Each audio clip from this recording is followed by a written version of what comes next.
इस कहानी की शुरुआत होती है 28 जनवरी 2019 को, जब एक शॉकिंग न्यूज़ ने सबको हिलाकर रख दिया था। एमबीसी न्यूज़, जो कि एक बहुत बड़ी न्यूज़ एजेंसी है साउथ कोरिया की, उसने सबसे पहले एक न्यूज़ ब्रॉडकास्ट किया। जो न्यूज़ थी वो थी साउथ कोरिया के सियोल शहर में बसी one of the richest clubs the Burning Sun की। उस न्यूज़ में बताया गया कि कैसे एक आदमी को जिसका नाम किम सांग क्यो है, उसे 24 नवंबर 2018 की रात को उस क्लब की सिक्योरिटी ने बहुत बुरी तरीके से असॉल्ट किया था। सीरियसली बहुत गंदे तरीके से मारा था, इतना कि लगभग किम अधमरा हो चुका था। और जानते हो उसे क्यों मारा गया था? उसे मारा गया था इसलिए क्योंकि उसने क्लब में एक लड़की के साथ सेक्सुअल एक्टिविटीज होते, मतलब वो देख रहा था कि उस लड़की के साथ कुछ गलत हो रहा है और वो उसको रोकने गया। और जब वो रोकने गया तो सिक्योरिटी ने उसे पकड़ा, उसे क्लब के बाहर लेकर गए और बहुत गंदा मारा। और ये बहुत शॉकिंग बात थी क्योंकि सियोल शहर के सबसे बड़े रिचेस्ट क्लब में दो लड़के खुलेआम सबके सामने लड़कियों के साथ ऐसी टाइप की हरकतें कर रहे थे। किम ने जब ये सब देखा तो उसने उन दोनों लड़कों को रोकना चाहा और जब वो नहीं रुके तो उसके पास खड़े सिक्योरिटी को ये सब बताया। जिसके बाद सिक्योरिटी, जिसको जब किम की बात पता चलती है तो उन्हें उस लड़की की मदद करनी चाहिए थी, राइट? लेकिन सिक्योरिटी ने उल्टा ही करा, किम को ही पीट दिया। जिसके बाद किम ने बाद में पुलिस में कॉल करी। पुलिस को कॉल करने के बाद पुलिस वहां पहुंच जाती है, सारा मामला उन्हें पता चलता है। तो इवन पुलिस भी ना तो उन दोनों लड़कों को पकड़ती है ना ही सिक्योरिटी को। इनफैक्ट वो किम को ही अरेस्ट कर लेती है और उस पर एक के बाद एक 7 केसेस लगा देती है। और किम ने आगे ये भी बताया कि पुलिस जब किम को अरेस्ट करती है, उसे पुलिस स्टेशन ले जाती है, तो वहाँ पे भी किम को बहुत बुरा मारा जाता है। Now can you even imagine कि पहले सिक्योरिटी गार्ड आपको बहुत गंदा मारते हैं, अधमरा कर देते हैं, उसके बाद पुलिस आती है और उसका काम है आपको बचाना, बट वो आपको लेकर जाती है और आपको और ज़्यादा पीटती है। अब इस घटना के 1 महीने बाद किम ने South Korean online forum Bobae Dream पर एक पोस्ट किया जिसमें उसने पुलिस के mass assault on a civilian and a Burning Sun mass beating incident title के साथ कुछ फोटोज और इंफॉर्मेशन अपलोड करी, जिसमें उसने अपनी इंजरीज की तस्वीरों के साथ उन पुलिस वालों के नाम और रैंक भी शेयर किए जो उसके मुताबिक उसे मारपीट कर रहे थे। किम ने ब्लू हाउस वेबसाइट पर एक पेटिशन पोस्ट करी जिसमें उसने बर्निंग सन के स्टाफ द्वारा की गई मारपीट और पुलिस द्वारा की गई बदतमीजी का जिक्र किया। उसने ये भी कहा कि फीमेल कस्टमर्स को स्टाफ ने ड्रग्स दिए थे और क्लब्स का डिस्ट्रिक्ट पुलिस के साथ इलीगल रिलेशंस था। और उसने एक और पेटिशन फाइल करी थी जिसमें जो एक क्लब के साथ हो रहे ड्रग्स वाला सीन और जो पुलिस के साथ इनके वो ताल्लुक है कि पुलिस इन्हें रोकती नहीं है और इलीगल एक्टिविटीज़ जो भी यहाँ पर हो रही है उन सब चीज़ों को बताया गया था। और देखते ही देखते ये पेटिशंस वायरल हो जाती है क्योंकि जो पेटिशंस थे उस पर 2 लाख लोगों ने सिग्नेचर कर लिया था, जो कि एक खुद में ही एक रिकॉर्ड था। जिसके बाद ऑफिशियल्स का ध्यान इस पर गया और उन्होंने फाइनली रिस्पॉन्ड किया और इस केस को थोड़ा सीरियसली लिया। शुरुआती दिनों में ये स्कैंडल किम की जो शिकायतें थी उनके आसपास घूम रहा था। बर्निंग सन स्कैंडल में जो ये सब चीज़ें हो रही थी उसके आसपास घूम रहा था, जिसमें उस क्लब में होने वाले पॉसिबल क्राइम्स और रिस्पॉन्सिबल पार्टीज की पहचान का पता लगाने की कोशिश की गई थी। देखते ही देखते ये न्यूज़ काफ़ी ज़्यादा वायरल तब हो गई जब उसे साउथ कोरिया की one of the most famous news channel MBC news desk ने कवर कर लिया था। एमबीसी ने जनवरी 28 की रिपोर्ट में किम इंसिडेंट के बारे में 2 सीसीटीवी फुटेजेस सबको दिखाई और ये जो फुटेजेस थी ये क्लब की सिक्योरिटी फुटेजेस थी। पहली फुटेज में किम के साथ हुई मारपीट दिखाई गई और दूसरी वीडियो में एक औरत को हॉलवे से खींचते हुए दिखाया गया था जिसको ड्रग दिया गया था। केबीएस ने भी इस केस से रिलेटेड एक रिपोर्ट पब्लिश करी जिसमें यह खुलासा किया गया कि बर्निंग सन के एक पुराने एम्प्लॉय ने क्लब के वीआईपी रूम्स में इलीगल ड्रग्स यूज के बारे में भी बात करी थी। एमबीसी ये न्यूज चैनल की एक और रिपोर्ट 14 फरवरी को आई जिसमें इस क्लब के एक वीआईपी क्लाइंट ने क्लब के स्टाफ के खिलाफ आरोप लगाए। उस क्लाइंट ने बताया कि कैसे ये जो स्टाफ थे इन्होंने इस वीआईपी क्लाइंट को टेक्स्ट मैसेज करे थे जिसमें इन्होंने कुछ महिलाएं की फोटोज भेजी थी और उस क्लाइंट को बोला था कि ये तैयार है आपके साथ सेक्सुअल एक्टिविटीज़ करने के लिए।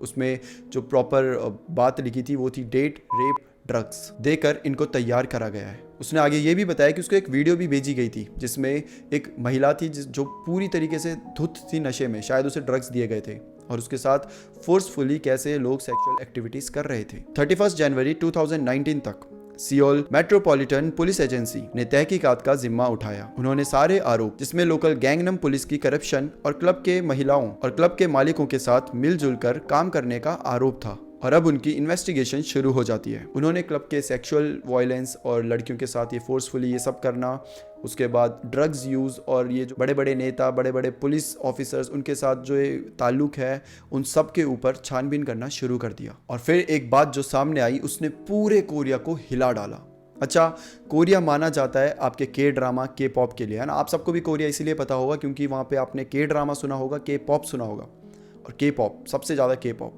जिसमें BTS, एक्सो, बिग बैंग, ऐसे बहुत सारे दुनिया भर के ग्रुप्स हैं। और यही सारे ग्रुप्स कोरिया को मेजरली वर्ल्ड में जा जाके रिप्रेजेंट करते हैं। और इन्हीं ग्रुप्स में से सबसे बड़ा ग्रुप था बिग बैंग। बिग बैंग मतलब मैं भी पर्सनली फॉलो करता हूँ, मैं तो के पॉप को 2014 से फॉलो कर रहा हूँ। तो बिग बैंग मेजर एक ग्रुप था, फादर ऑफ के पॉप ऐसे बुलाया जाता था। और उसमें एक मेंबर था सेयोंगरी। हो सकता है मैं प्रोनाउंसिएशन सही नहीं कर पा रहा, मतलब भाई मेरी तो लड़खड़ा जाती है ज़बान, सच बता रहा हूँ। तो जो सेयोंगरी था वो इस क्लब का ओनर था। और फिर जो बात सामने आती है वो पूरे कोरिया को हिला देती है। वो बात ये थी कि सेयोंगरी को सब पता था कि सब चीज़ों में ये सब हो रहा है और वो ये होने देता था। इनफैक्ट वही था मालिक जो ये सारी चीज़ें कर रहा था, खुद भी कर रहा था और दूसरों से भी करवा रहा था। ये जो सेयोंगरी था ये बिग बैंग में सबसे छोटा था, जिसको मैकने भी बोलते हैं। भाई मेरी प्रोनाउंसिएशन बहुत गलत है, प्लीज़ वो सही मत करना, ठीक है। मतलब अब तो मुझे अच्छे से याद भी नहीं है, बट हाँ जितना मुझे के पॉप का याद है, मतलब मैं करता था पहले फॉलो, अब लेकिन मैंने छोड़ दिया इन द सेंस छूट गया, अब टाइम नहीं मिलता यार। तो सेयोंगरी सबसे छोटा था और बिग बैंग के जो बाकी 4 मेंबर्स थे वो इसका बहुत ख्याल भी रखते थे। बहुत उन्होंने कई इंटरव्यूज़ में भी बोला है कि ये कुछ गलत संगत में पड़ रहा है, लेकिन इतनी गलत संगत में पड़ेगा इसका शायद किसी को आइडिया भी नहीं था।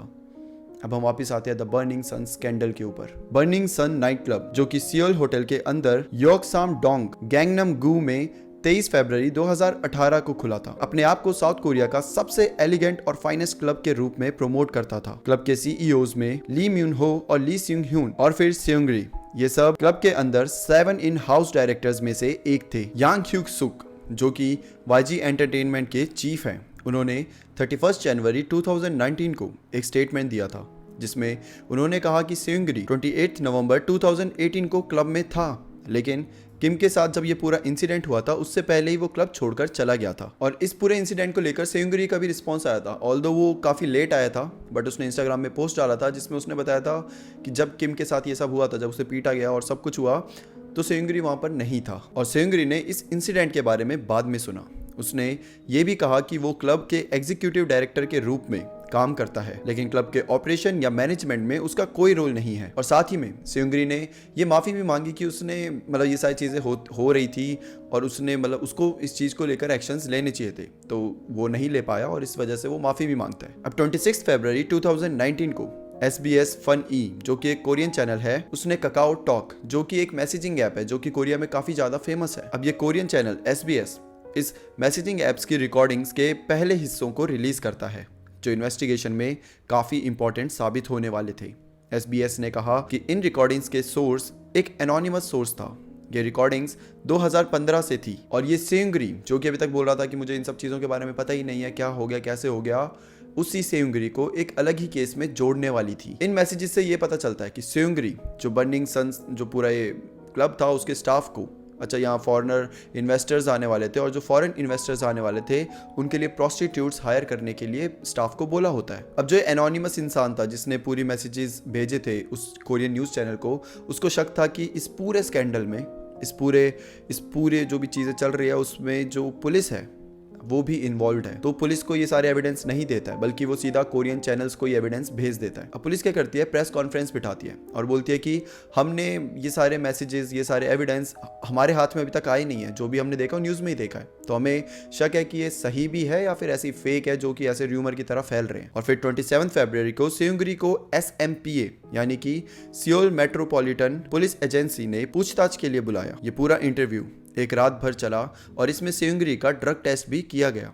सेयोंगरी ने उन एलिगेशन से इनकार कर दिया जिसमें कहा गया था कि उसने फॉरेन इन्वेस्टर्स के लिए सेक्सुअल फेवर्स की कोशिश करी थी।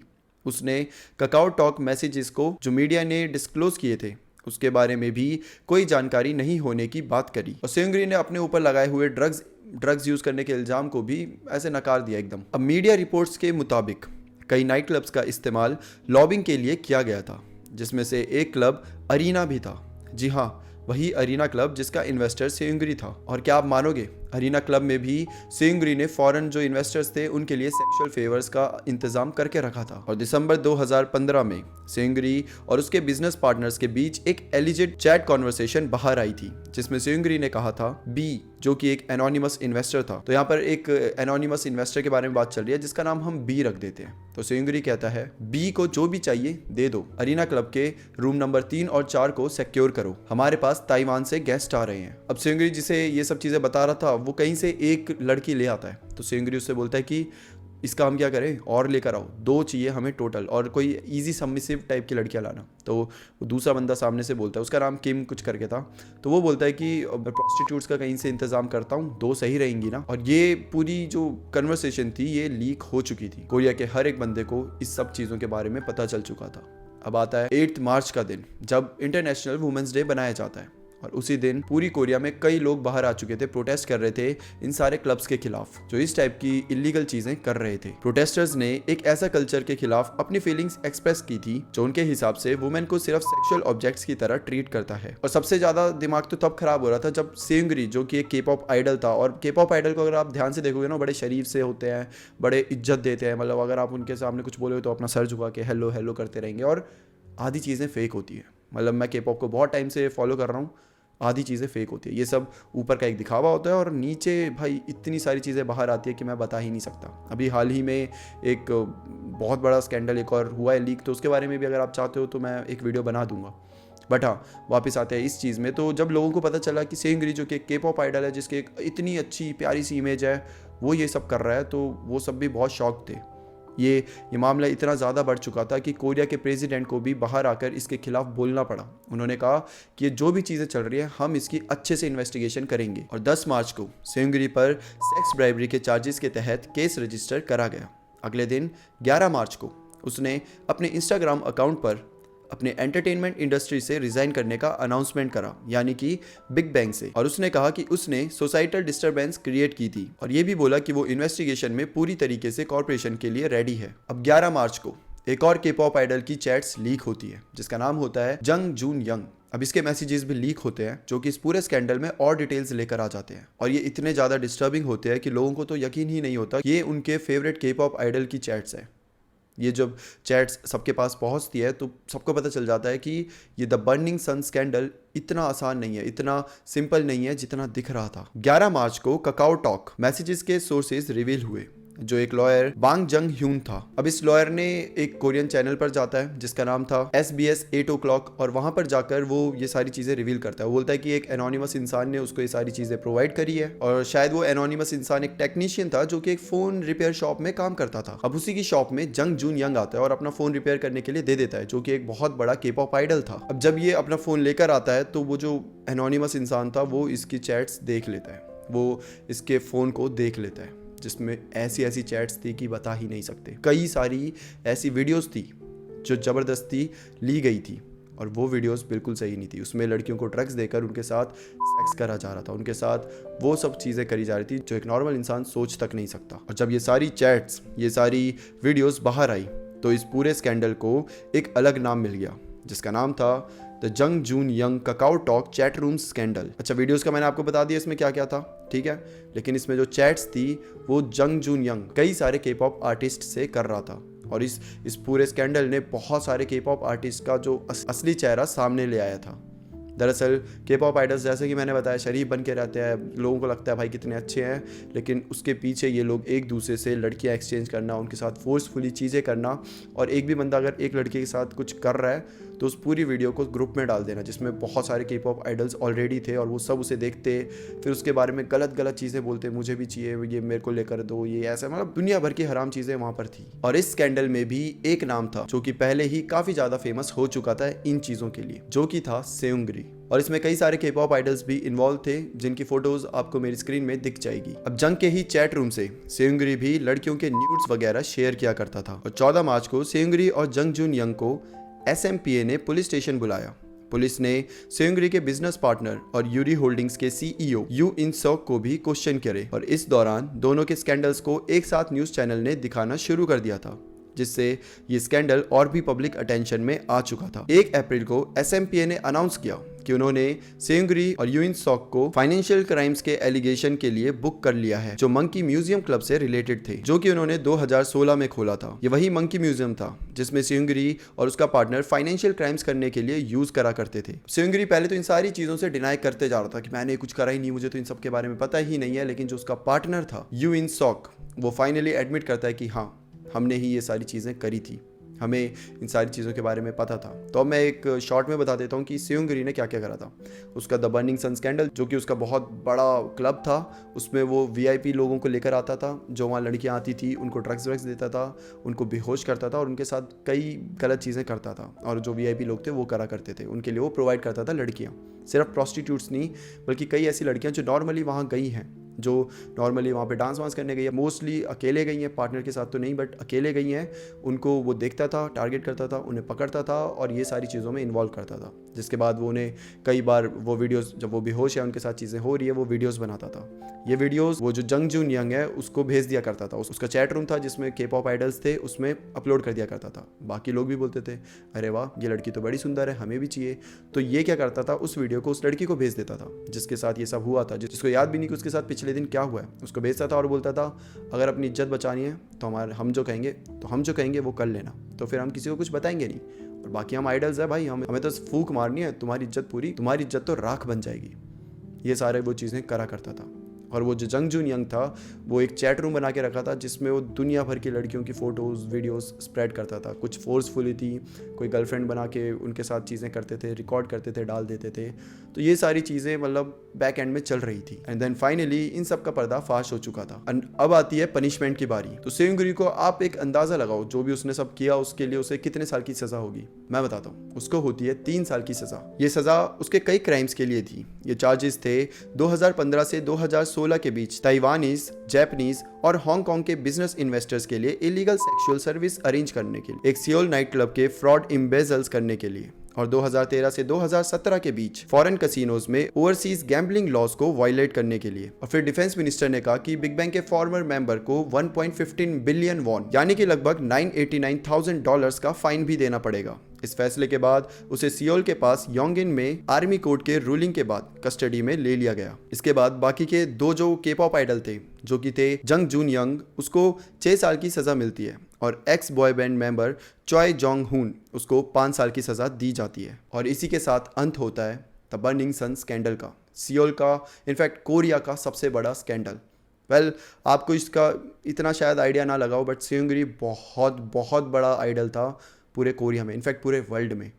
मैं के पॉप बहुत टाइम से फॉलो कर रहा हूँ और big bang one of my favourite group था, तो मुझे अच्छे से पता है कि सेयुंगरी कितना बड़ा आइडल था, उसकी क्या कीमत थी, उसकी क्या वैल्यू थी। और जब इतना बड़ा आइडल ये सब कर दे तो लोगों का तो आइडल्स के ऊपर से विश्वास हट ही जाता है। ऑल्दो मैं ये नहीं कह रहा कि सारे आइडल्स ऐसे हैं, बट पता नहीं क्यों आए दिन मुझे कोई ना कोई खबर मिलती रहती है जिसमें के पॉप आइडल्स ये सारी चीज़ें वहाँ बहुत ज़्यादा ही हो रही हैं। खासकर लड़कियों के साथ ऐसे ट्रीट करना, उनको ड्रग्स दिलवाना, उनके साथ ये सारी चीज़ें करना, हर दूसरे स्कैंडल्स में यही चीज़ें आ रही हैं। एंड आई रियली होप कि के पॉप का ये जो दूसरा फेज़ है, डार्क फेज़ है, ये भी लोगों के सामने आए। मतलब एक टाइम था जब के पॉप को कोई जानता ही नहीं था। इनफैक्ट मैं खुद के पॉप के ऊपर वीडियोस बनाता था, मैं उन्हें बताता था कि पॉप कितना अच्छा, मतलब फॉलो करो, नई चीज़ें देखा करो। बट उसके बाद जब ये सारे स्कैंडल्स, ये सारी न्यूज़, ये सारे क्राइम्स बाहर आने लगे, तो धीरे धीरे मेरा खुद का इंटरेस्ट वहाँ से हट गया। एंड आई रियली होप कि दुनिया के सामने भी ये सारी चीज़ें आए। So that's it for today. फिर मिलते हैं किसी और टॉपिक के साथ, तब तक के लिए bye bye and take care.